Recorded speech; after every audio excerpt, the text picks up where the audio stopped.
Welcome back to the Direct and Design YouTube channel. I am Michael Hutchinson, or Hutch for short, and today I'm going to cover a slightly different topic than usual. Often in my videos, I'm talking about technology, marketing, AI tools.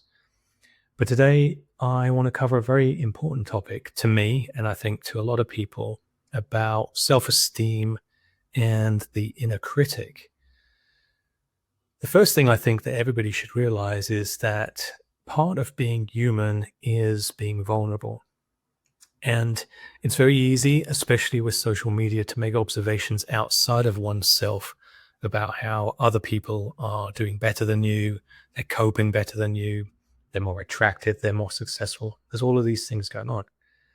But the number one thing I want you to remember, you don't remember anything else from this video, is everybody has doubts, everybody has an inner critic, and everybody has insecurities. It doesn't matter who you look at and how brilliant, beautiful, amazing, or whatever you think they are struggling in some way too. And some days, just like all of us, some days are worse than others.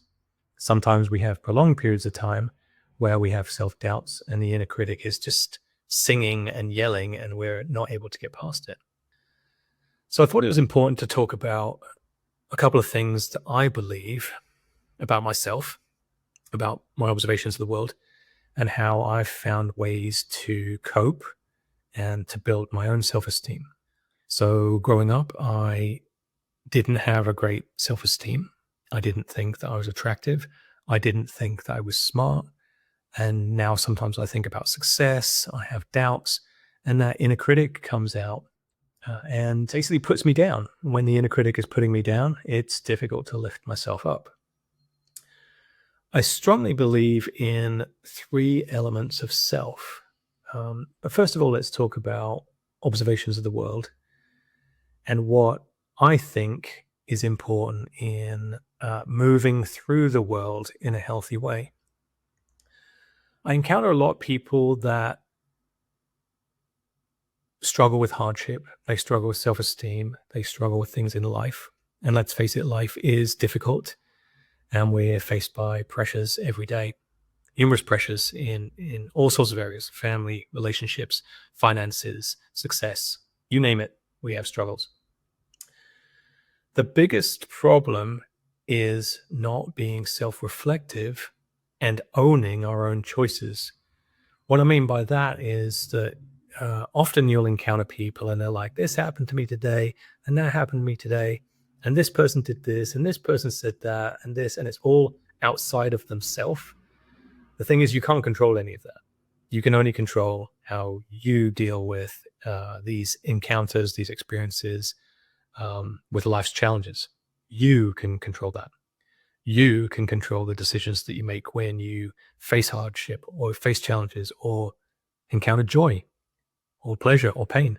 You can control that, but you can't control what other people are doing. You can't control the political stuff. You can't control the media. You can't control social media. You can't control technology, but you can control the choices that you make. So that's incredibly important to realize, that if you're trying to change your life, you have to look inwards. You don't look outwards. You start by looking inwards and changing your own perceptions and beliefs of yourself and of how you can navigate through life. And then you can start to make changes in the outward world to empower yourself in the things that you want, desire, and the things that will make you happy. So I strongly believe that there's three elements of self-health: body, spirit, and mind. And most people struggle with one of those or all of them. So you might see people that are struggling with their weight or their physical health. You might see people that are struggling with stress and their mentality. And you might see people struggling with just overall like zen, calm, and being able to be self-reflective. So let's talk about those just briefly, and I'll delve into them in greater detail in separate videos. So the body aspect is taking care of your physical self, your physical biology. You are a biological machine, a complicated biological machine. And that biological machine can get through a lot of shit. It can fix a lot of shit. if you just give it the right environment. Right now, as we're speaking, are billions of cells and activities and biological functions are going on within specialized area of cells which form organs, and individual cells that are racing around the body delivering nutrients and hormones and all sorts of stuff's going on. So part of body is to take care of your nutrition. There's always the saying that you are what you eat, and you really are. If you continue to eat crappy food, sometimes the challenge in North America and the United States is that the food regulatory bodies are not super strict. So even when you think that you're eating good food, you're actually still eating relatively crappy food. Anyway, that aside, you can take control of the things that you are eating. And I have a saying, which is not my saying, it's just one that I'm adopting for this particular video. Everything in moderation. I like to drink my beer. I like to drink my bourbon. I like to eat chocolate. I like to eat hamburgers.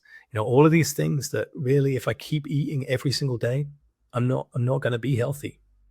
But you can eat whatever you want in moderation, as long as the actual substance of what you're eating is relatively nutritious and healthy. Again, we'll go into the body aspect of things because I want to keep this as brief as possible. So let's talk about mind. We are in a world where we are bombarded with stimulation. Stimulation through social media that creates hormonal responses, dopamine. We get our dopamine fixes from scrolling. But often when we go to bed, we have maybe an influx of overstimulated mind where the mind is just chatter. I call it monkey mind. So monkey mind just goes, you've got to do this and you've got to do that. And you forgot to do this and you forgot to do that. And you're not very good and you don't look very good. You're not very handsome and you're not the right weight and you're not blah, blah, blah, blah, blah. And it just goes on and on and on and keeps you awake. So I have a technique to deal with that, but we will tackle that in another video. So it's really important to understand that your thoughts, your mind is not you. That's where the spiritual element comes in. We'll talk about in a moment.